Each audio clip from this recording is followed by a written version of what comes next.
Assalamualaikum warahmatullahi wabarakatuh. Waalaikumsalam. Om Swastiastu, salam budaya, salam sejahtera, namo kebajikan, rahayu. Rahayu.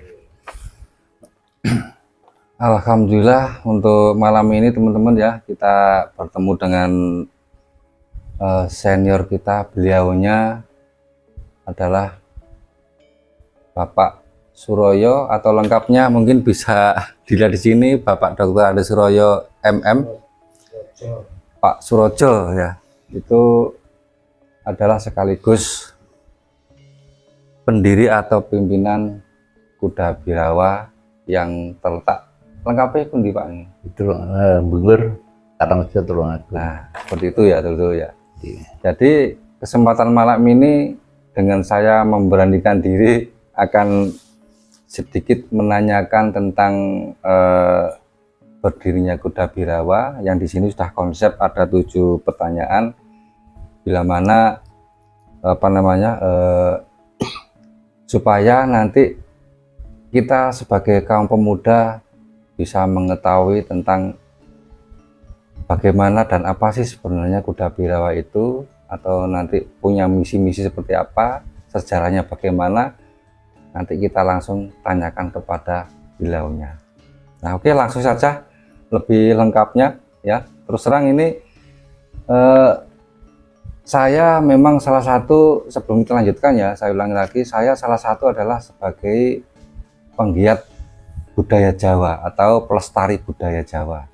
Nah, malam ini kita kesempatan sekali bertemu dengan beliaunya. Nah, ini tadi sudah nggak sengaja tadi ketemu, terus kita mampir nalak ke sini. Iya, iya. Ya ngapunten Pak ya. Iya, iya. Nggih, bahasane campuran mawon nih. Nggih. Niki Pak ditanglet sepados atau supaya kita semuanya tahu, karena mengingat generasi sekarang itu kebanyakan sudah nggak suka. Ya, terus terang niki kebanyakan yang seperti itu. Nggak suka dengan yang namanya budaya Jawa, itu kebanyakan sekali yang nggak suka, sehingga muncul yang namanya wong Jawa lali Jawane kan gitu Pak. Nah, niki sebagai awal pertanyaan saya mau bertanya kepada Pak Surojo sebagai ketua pimpinan atau Kuda Birawa ya. Nah, ini saya bertanya, untuk Kuda Birawa sendiri itu bisa diceritakan berdirinya dan sejarahnya terbentuk itu seperti apa Pak? Monggo Pak. Oke, jadi ngenten Mas ya. Ya. Kuda Birawa itu katakan saja kita berdiri tahun 1981. 81 Pak. Ya, yang sampai sekarang sudah 44 tahun. Oh, sudah tua sekali. Ya, artinya kesenian saya ini ada, tidak hanya nama tapi komunitas untuk pentas itu tiap bulan pasti gitu. Ada 3, 5 sampai 10 itu ada. Kecuali saat Covid. Nah, kemudian kenapa 81 kami mendirikan Kuda Birawa? Karena di situ banyak anak-anak muda yang seni. Kemudian semacam tidak ada yang mengkoordinir, terus kami kumpulkan, ayo membentuk kesenian jaranan istilahnya. Terus kami rapat dengan tokoh-tokoh yang ada di lingkungan sini, yang dulu pernah ada juga pegon, kemudian kita buat jaranan senderewe. Oh gitu. Lama-lama kemudian setelah latihan hampir bisa mengumpul lagi, dinamakan apa gitu. Oh gitu. Terus kami bersama rekan-rekan ya, dengan lewat keyakinan mungkin minta isyarah dan sebagainya, kami masih yakin untuk itu. Sampai ke Danyang, gitu, di desa Pak. Kita di situ kita ya semedi tosugo mohon isyarah. Ya, di situ ada kata-kata semacam ada pembisik namakan Kuda Birawa. Jaranan, seni jaranan Kuda Birawa. Kuda itu jaranan, Birawa itu binaan rakyat wajar. Itu dulu mula-mula dari orang-orang katakan orang ekonomi lemah. Kemudian kita bina terus, kemudian kita latihan terus, sehingga semua bisa menerima. Dan saat itu anggotanya khusus di lingkungan desa kami. Oh gitu. Tapi lama-lama karena kita lestarikan, terus kita adakan satu pertemuan-pertemuan, ini akhirnya sampai sekarang itu bisa dikenal. Kalau dulu itu setelah dibentuk itu harus ada lagi kebiakan 7 tempat, 7 kali. Yang maksudnya terus pundi, Pak? Jadi setelah kami berdiri, kemudian ada syarat-syarat secara adat Jawa, ini harus pentas keliling 7 kali. Oh, 7 tempat? 7 tempat, 7 tempat. Ya dari tempat anggota saat itu. Oh gitu. Ya semula ya donaturan. Dan lebih lanjut setelah kita 7 kali itu, insya Allah mendapat berkah dari dipentaskan di luaran itu. Jadi yang mula-mula ya memang binaan rakyat wajar, orang-orang, katakan orang binaan rakyat Jawa. Iya, rakyat wajar. Jadi udah berapa itu tontonannya wong cilik itu, misalnya gitu. Rakyat wajar. Bukan golongan orang menengah ke atas, tapi orang-orang di bawah. Yang kami binaan rakyat wajar ya, gitu, Pak. Kuda birawa itu kuda itu jaran, karena itu seni jaranan, birawa binaan rakyat wajar. Gitu. Ngapunten, Pak. Ini kan saya itu melihat nama birawa. Ini saya nilai birawanya. Karena saya sering mendengar bahwa birawa itu kalau zaman dahulu itu ada kata-kata birawa itu bisa diambil dari kata bairawa. Gitu. Kan saya penasaran apakah ada hubungannya dengan ini atau Pak. Ternyata setelah beliau menjelaskan birawa itu adalah kependekan dari binaan rakyat wajar. Rakyat kecil. Memang ini organisasinya kumpulannya orang-orang kecil, orang-orang katakan orang miskin lah. Kita himpun daripada kalau dulu itu seni jaranan itu yang masih jarang, masih jarang. Akhirnya kita terjun terus bisa diterima khalayak ramai, akhirnya sampai sekarang. Ya dulu ya masih karena babat, ya seadanya. Peralatan belum selengkap ini, Pak? Belum ya, cukup gogrong, lesehan di bawah itu. Termasuk kalau istilahnya aksesoris baju atau sebagainya? Baju tetap ada ya? Tapi tidak sebaik sepanjang sekarang. Karena perkembangan. Dulu itu panjen tidak ada mentenya itu sudah paling bagus. 43 tahun yang lalu, 44 tahun yang lalu itu pakaian itu sudah sudah lebih istimewa. Iya. Gitu. Kalau sekarang enggak ada montan-montan ya kurang seninya kurang. Iya. Terus maaf Pak, ini dengan berdirinya tahun 81 ya? Iya. 1981. 15 Desember 1981.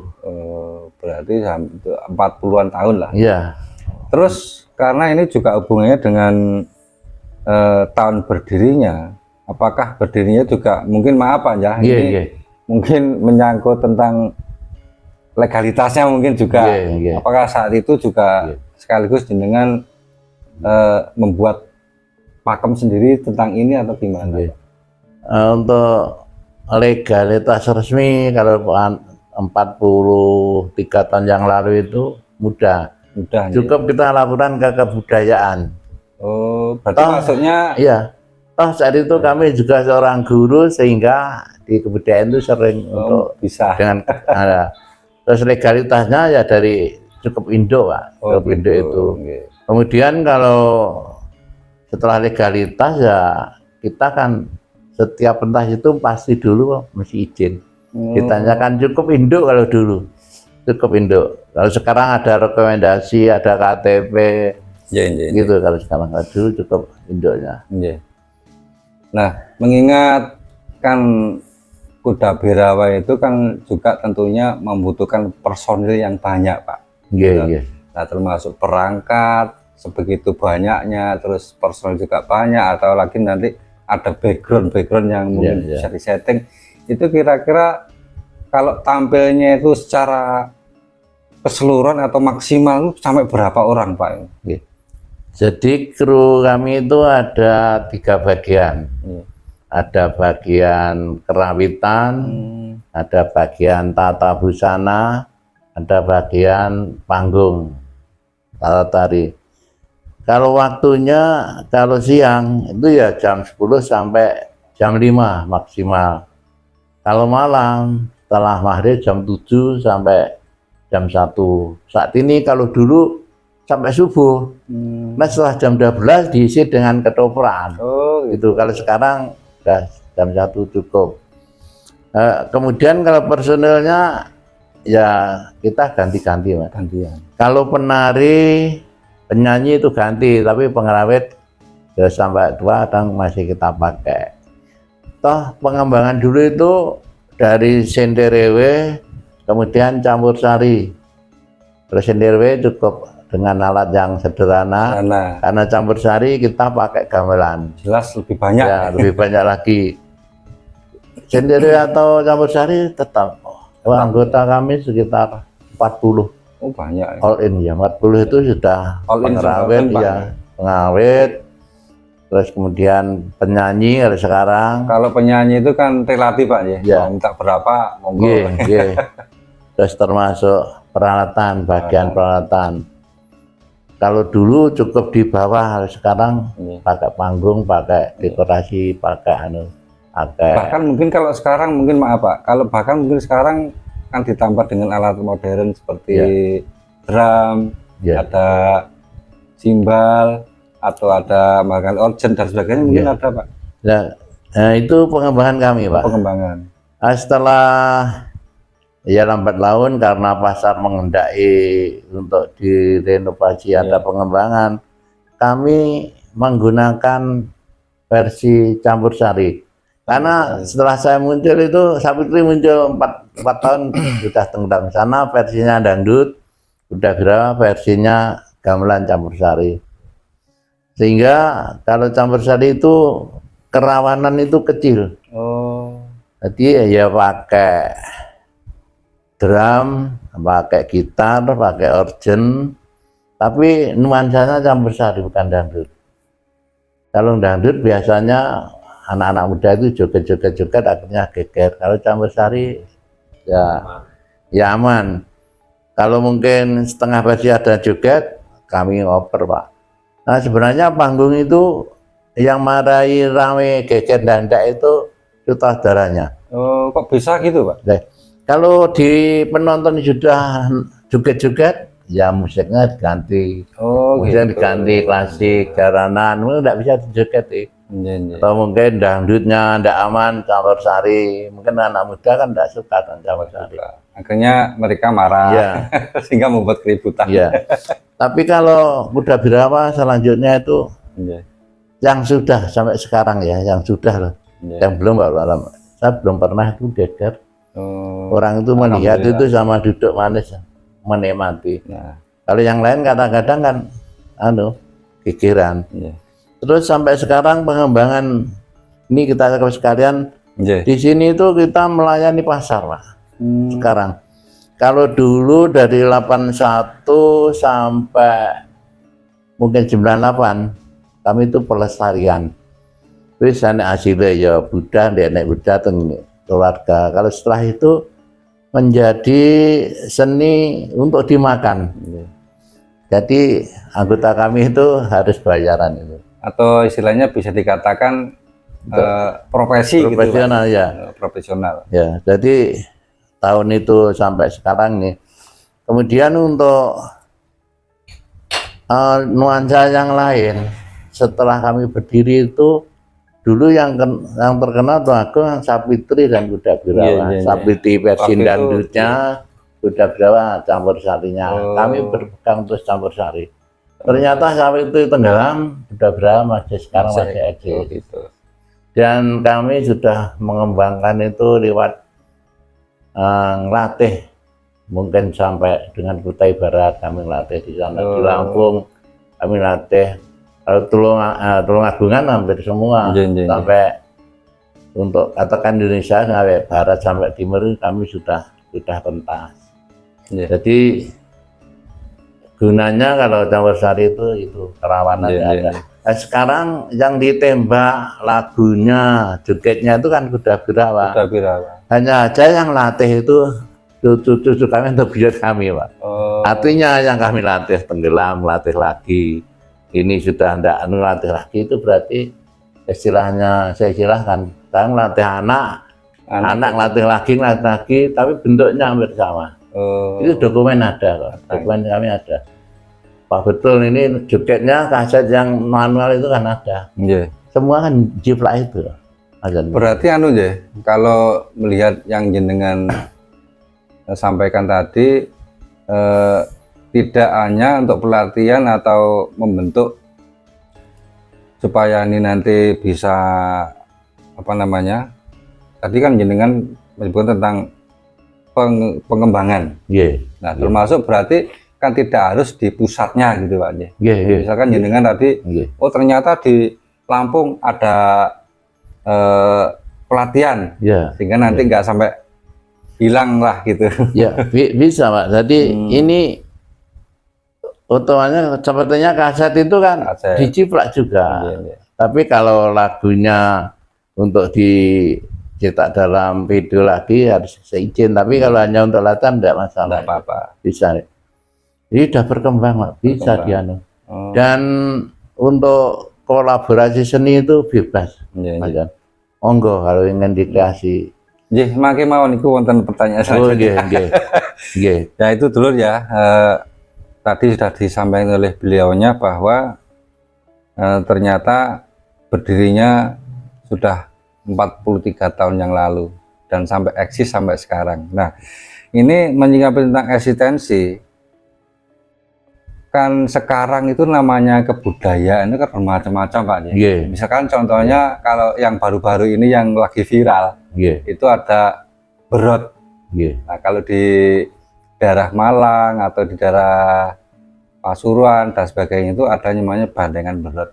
Nah, itu untuk menyikapi persaingan-persaingan seperti itu, apakah Kuda Bira punya resep tersendiri untuk supaya tetap eksis dalam bidang pelestarian, baik pengembangan maupun pemasaran seperti apa Pak? Jadi kami selalu mengikuti pasar, Mas. Gitu. Andai kata kami luas saja yang calling des. Kalau yang punya hajat itu minta ada selingan bandengan rumudrot, ada 1000 barungan, istilahnya barungan rampak, itu kami juga melayani. Gitu. Ya, kita carikan anggota-anggota kami yang kita latih itu kita kumpulkan sesuai dengan pesanan, Pak. Karena kembali semula bahwa seni sekarang itu harus seni dimakan, Pak.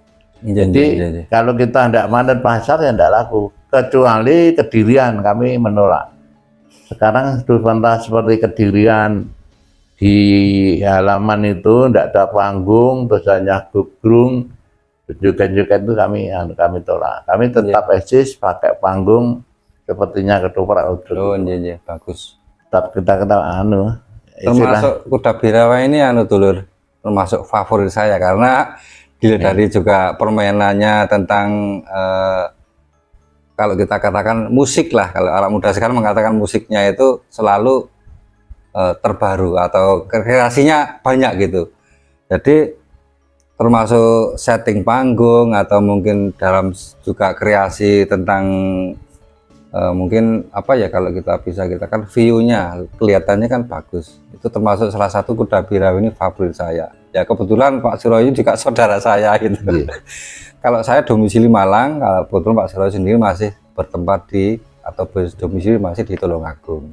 Nah gitu. Terus ini juga jenengan tadi bilang bahwa sempat menyampaikan bahwa Kuda Birawa itu bisa dikolaborasikan, Pak. Nah, ini saya kok punya ide atau punya usul gitu, Pak. Seperti contoh di tempat kita di daerah Malang sana atau di daerah Sembon itu kan ada sejarah juga. Nah, supaya nanti saudara-saudara kita yang lain, terutama yang untuk pemerhati atau termasuk pengembang atau mungkin termasuk pegiat budaya, termasuk tentang ada hubungan dengan sejarah. Nah, itu kira-kira apakah kolaborasi seperti itu Pak Suroyo sendiri punya resep khusus untuk men-setting, mengkolaborasi atau sejarah itu bisa dipadukan dengan yang namanya kesenian ini, Pak? Saya kira barangkali bisa menarik, ya bisa Mas. Kalau kuda-kuda itu berangkatnya dari sejarah Kediri. Oh, Asmoro Bangun. Panji Asmoro Bangun. Itu kita ke situ yang menggambarkan bahwa seorang putra raja berkelana naik kuda di hutan, ada alang-alang itu ceritanya dari situ. Yang itu pun dulu kami mengangkat itu dari seminar, pas ada kami masih mengajar itu, ada seminar itu kami angkat untuk itu. Kalau di Malang mungkin bisa ngemetkan dengan itu, mirip dengan itu, atau diangkat legenda, ya bisa aja. Dan kita kan boleh dan benar untuk berkreativitas sesuai dengan naluri kita, untuk dipadu-padukan kan boleh Mas. Seni tidak ada batasan, seniman bebas. Kalau yang kita takutkan gini Pak, kan sejarah itu kan otentik. Nah, padahal kesenian itu kan hanya sekedar hiburan. Hiburan, ya selain hiburan mungkin juga ada misi tertentu lah, saya belum paham masalah ini. Mungkin jenengan nanti bisa menjelaskan. Nah, supaya nanti tidak crash atau mungkin tidak ada pro kontra antara sejarah itu otentik. Kok apakah nanti tidak menimbulkan pertentangan Pak di situ? Gimana jenengan menyikapinya? Jadi ini kalau itu khawatir ada pertentangan, ambil saja istilahnya legenda. Gitu. Legenda itu kan kita mengarang sendiri bisa. Tidak ada hak patennya. Kalau sejarah memang betul, kalau tidak pas itu salah. Tapi kalau legenda kan boleh mirip-mirip itu. Mirip-mirip boleh. Seni kan bisa untuk mengangkat itu. Tidak ada. Jadi katakan legenda aja Mas. Tapi kalau sejarahnya hampir sama, di sana mungkin putra kerajaan, ya boleh aja. Dan jenengan mengangkat dari Malang. Hak paten sendiri boleh. Ini kuda berani ini sudah hak paten di pusat, di Menkumham juga sudah. Jadi kalau ada nama seni kuda bila pakai KUDA trek BHIRAWA, ini kami bisa menuntut. Tapi kami jarang menuntut saja. Mungkin di sana sudah ditolak kalau sama. Hak paten sudah, hak cipta sudah. Jadi kita lengkap lah untuk. Ya seharusnya kalau izin kan, kalau peraturan bisnis harus ada royalti. Acaranya gitu terus ya. Tapi kalau nama itu kalau pakai sama persis tidak bisa. Tidak bisa. Kecuali lah tidak izin lah, monggo hanya ditulis. Tapi kalau diresmikan tidak bisa. Sudah ada yang punya nama, tidak bisa. Nah ini pertanyaan terakhir mungkin Pak J. Jenengan sebagai pelopor atau perintis kuda birawa yang sesuai dengan cerita panjenengan tadi tentang kuda itu jaran atau bisa dikatakan ajaran lah katakan. Birawa itu adalah binaan rakyat wajar atau rakyat kelas rakyat menengah ke bawah. Termasuk juga di sini juga ada yang namanya visi atau misi, bahkan yang saya tanyakan juga terakhir ini selain visi dan misinya apa, terus menyikapi supaya kreasi jenengan supaya ini tetap eksis, diterima sampai sekarang oleh semua kalangan, terus ini Pak. Jadi begini Mas, untuk misi-misi kita tetap kembali ke pasar kalau ingin bisa dimulai sekarang. Tapi ya tidak sepenuhnya kita ikuti, ya kita mirip-mirip itu aja. Kalau misinya semula itu kita akan pelestarian. Untuk menampung para khalayak di lingkungan kami agar bisa berkesenian. Tapi akhirnya lama-lama menjadi bisnis. Contoh soal dari saya sendiri, dari anggota itu yang menjadi pejabat banyak. Berangkat dari saya itu guru, kemudian diangkat menjadi langsung kepala ranting dinas, langsung ke kepala desa ya karena aku udah birawa. Kepala desa selesai langsung Pak Bupati, kami ditarik di kabupaten untuk di pariwisata, ngurusi seni juga saat Tulungagung. Termasuk anggota kami banyak diangkat pegawai negeri karena ikut kami Pak berkesenian. Jadi misinya pelestarian, tapi akhirnya yang dari visi misinya yang menjadi ya pekerjaan dan orang kami itu banyak yang pegawai sepuh-sepuh karena gambuhnya juga diangkat, penari saya diangkat, jadi pegawai negeri di daerah. Ya karena kita sering tampil di di kabupaten. Dan belinya kenal semua. Ya, dan kebetulan kami setelah kepala desa itu menjadi kepala subdinas nilai budaya kesenian. Sehingga orang-orang kami, Pak Bupati ini layak diterima kok. Dulu loh, sekarang dulu itu banyak anak itu penari saya yang setar itu jadi pegawai, adik saya Pak IP jadi pegawai, penari kami dari banyak. Ya karena terkenal karena udah birawa. Jadi semua kegiatan yang semula dari kecil ndeka tadi dilaluri, dilestarikan, dipelihara itu dampaknya itu bagus Pak. Contoh soal sampai sekarang 43 tahun loh Mas Don. Kalau kami tidak menguasai kan sudah surut. Nah, betul sekali. Dan ya keuntungan kami sebelum COVID, sebelum teknisnya untuk maju ini kami sudah rekaman-rekaman. Sehingga kami itu sudah keliling sampai Purbalingga. Purbalingga itu karena kaset. Probolinggo kaset. Malang juga kesini itu banyak kaset. Setiap kesini kok ngertos Bu, dari mana? Dari kaset Pak gitu. Oleh karena itu nomor saya itu tidak mungkin hilang. Nomor kaset, nomor HP saya itu di kaset. Jadi nomor jenengan mulai sejak dulu ya itu Pak? Iya, enggak ganti-ganti lah. Nanti kalau orang hubungan sampai sekarang itu buat kaset. Kaset. Dan kami pun di lapangan juga ada semacam yang memasarkan. Saya itu di Kutai Barat, Kalimantan Selatan itu 4 kali, hampir 5 kali. Kalau jadi nanti Maret April ke sana lagi. Ke sana lagi Pak?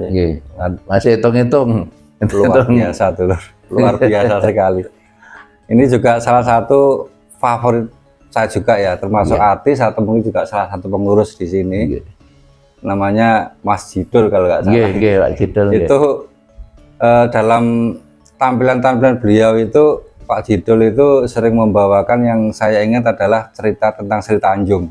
Itu sangat viral sekali tahun itu. Cerita Sri Tanjung itu saya kira mengangkat legenda dari Banyuwangi Pak. Itu saya lihat luar biasa nih fragmennya, sehingga saya tertarik. Dan juga ada salah satu lagu yang sampai sekarang mungkin viral Pak. Apa saya lupa ya lagunya apa ya? Yang tentang Gubuk Asmoro, Wajah Melarat. Gubuk Asmoro bukan yang itu. Junggrang. Kalau sekarang dibuat seperti nyanyian Islami itu loh Pak. Apa ya? Sholat 5 waktu lah. Saya lupa lagunya seperti apa. Pokoknya bagus sekali. Islami Jawa. Islam Pak Jawa. Jidul itu dari sini masih 0. Oh gitu. Jadi penggodokannya di sini. Ya bisa ya, dia ketahuan tua Jidul apa betul di Udabra. Belum masih tanda itu di sini.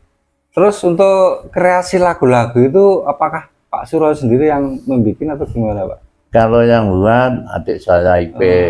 Kalau edit liriknya saya sendiri ya, tidak nyimpang, saya hanya pengevaluasi.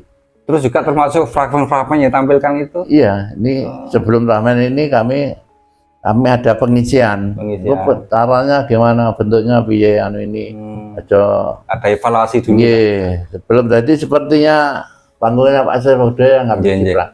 Jadi sebelum main itu kami sih penjaranya ini perpaduan harus kalau istilahnya briefing dulu lah Pak. Golek dadi harus Oh. ndak usah keluar, wong dadi itu Nggih. pura-pura. Nah, ini anu Pak, ngapunten. Kalau dilihat dari kesenian-kesenian yang lain seperti kuda lumping Pak ya, yang lainnya selain kuda bilawa, itu kan ada yang namanya istilahnya apa? Dadi ya. Nggih. Nah, dalam hal ini apakah betul kuda bilawa sendiri itu dadi yang sesungguhnya itu yang bagaimana Pak kalau menurut kuda bilawa? Kalau di kuda pera tidak ada, Nggak ada, Pak. dadi sebenarnya. Semua itu menggambarkan orang kena anu roh halus. Oh gitu. Kalau asli tidak bisa Nggak bisa. kena roh halus kan lemes, tidak bisa. No. Susah. Itu anu kadang-kadang untuk waktunya orang mari agak biar anu sedikit atur waktu. Kadang-kadang wis bintang lebu etok-etok itu dibisiki. Gabu ini kok cak saya bisik-bisik. Bisik-bisik. Wis namari. Bintang lebu ganti ini recok ketak. Terus ada lagi Pak nih. Kok nyambung terus saya takon. Bener apa? Bener apa, Bang? Wonten malih niki. Jadi pesan jenengan untuk bisa disampaikan untuk generasi sekarang, Pak. Monggo, Pak. Nggih. Jadi untuk penerus kami ini kami gemdeng untuk anu Pak. Ya dengan pentas lego, lilo. Dan barangkali kita luas. Jangan pakai berapa, pakai siapa gitu Pak. Maksudnya lek ditangkap piro, aja nggawe piro, nggawe sapa.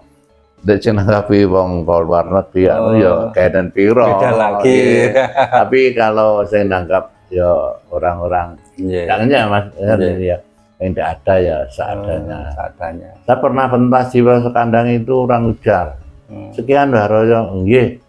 Anu kula sekian Pak, anu niku iya. Setelah pentas niku ni dan saya wong iki ndak enak Pak. Saya hanya sambil kendaraan. Daerah mana Pak itu? Di Sekandang. Oh, Prosokan. Nggih.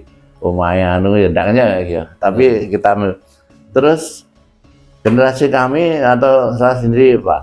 Yang ini kami setelah pentas itu mesti mengucapkan terima kasih Pak. Mungkin perwujudannya bagaimana Pak? Terima kasih itu mohon jenengan bayar kula. Nggih. Kita terima kemudian sebagian kita kasihkan orang-orang. Oh, luar itu biasa. bersama itu. Jadi Luar biasa. Jadi andai kata katakan saya diberi uang 1 juta. Iya. Nanti ya yang 100 kita kasihkan orang. Iya. Katanya untuk pajak Iya, betul. besok, untuk Iya, pajak betul. besoknya. Dan ternyata anu itu lestari itu. Saring, betul. Ya kalau kita katakan 10 juta ya 1 juta. Kita Ya berikan memang pakai itu regen. dalam ajaran Islam diwajibkan Pak. Iya. Jadi ini kami beneran terima kasih. Nopo dikasihkan. Iya. Tapi ya enggak semua Pak, yang penting kita pajak gitu. Itu pasti ya. Terus tanggapan. Nah ini juga ada hubungannya dengan biaya Pak. Nah, mungkin biaya operasional dan juga biaya ini hanya mewakili Pak untuk Iya. zaman sekarang ya saat ini. Iya. Ya mungkin kalau saya tanya, saya kok lancang gitu. Iya, betul. Ya, nanti betul. bisa ditanyakan lewat komentar Pak. Nanti Iya. biar saya jawab secara pertanyaan aja. Iya. Jadi jelasnya saya nggak berani. Jadi nominalnya kalau misalkan nanggap kuda bilawa itu berapa, terus jauh dekatnya bagaimana kan relatif Pak. Iya, iya. Nah itu saya nggak bisa Iya. langsung sekarang saya jabarkan. Nanti saya cantumkan mungkin ada nomor dari beliaunya Pak Suroyo. Mungkin di internet juga banyak kok ya. Iya. Di internet itu nomornya juga ada, alamatnya juga jelas. Nanti jenengan semua kalau memang ingin nanggap kuda bilawa, nah beliaunya ini yang punya, silahkan di Chrome itu juga ada yang namanya istilah alamat lengkap di situ juga disertai dengan nomor telepon. Nanti bisa tanya-tanya langsung ke beliaunya.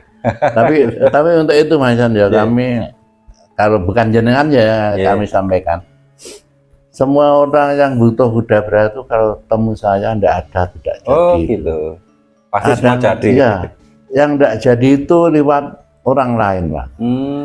Contoh soal kami itu di Malang ya. Iya. Satu hari satu malam itu nego-nego itu 25 siap. Di sana diminta 50, akhirnya tidak Daerah jadi. pundi Pak? Di Malang anu Oh, ada juga ini. ini ada nggih Malang anak ngoten lho. Iya. Terus akhirnya kan nggih liwatnya bacare anu sebalor. Oh ndak juta apa bacare. Lah 50 juta Pak Roy beli wayangan. Loh, wah aku 25. Lah sak mune ya budal. Nah ini Pak anu ini Pak yang Mungkin membawa itu lewat orang ketiga Pak. nggih. Nggak orang langsung. Ada Mbak Royo neng Malang sak mene ya, ya wis ora apa-apa. Terus niku disampaikan 2 kali. Lah makelar rombadi ping Ada pindho. makelarnya. Akhirnya mboten dadi. Jadi Berarti kan itu sesuai dengan anu Pak, ya, sesuai dengan jauh dekatnya nggih. Nggih. lokasi. Jadi ya katakan saja anu Mas. Kuda Bra itu tidak berapa, siapa.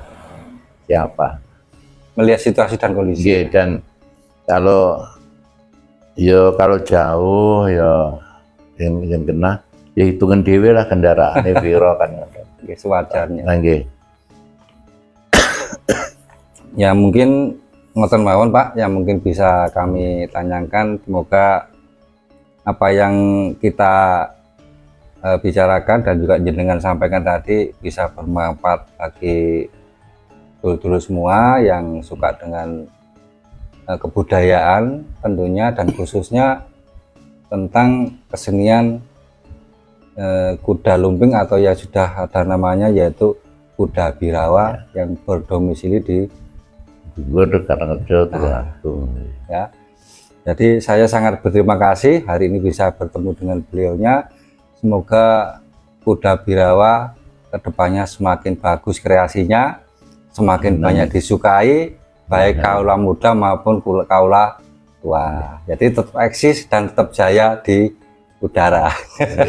Karena juga contoh-contoh semua di mana kaset-kaset beliau sudah banyak yang beredar ya. Jadi hari ini mungkin saya cukup sekian dulu. Barangkali nanti ada pertanyaan yang ada hubungannya dengan beliaunya, bisa nanti di telepon atau mungkin WA sakit Pak. Nggih, saged. Ada nomor WA-nya sudah tercantum di internet, sudah ada. Nanti langsung ke beliaunya saja. Dari saya mungkin ada kata-kata yang kurang berkenan, saya mohon maaf, dan juga saya mohon terima kasih Pak sudah dijabarkan. Ya, gitu aja mungkin yang bisa sampaikan dulu ya. Ya, assalamualaikum warahmatullahi wabarakatuh. Waalaikumsalam. Om Swastiastu, salam sejahtera, salam kebajikan, lampu budaya, rahayu.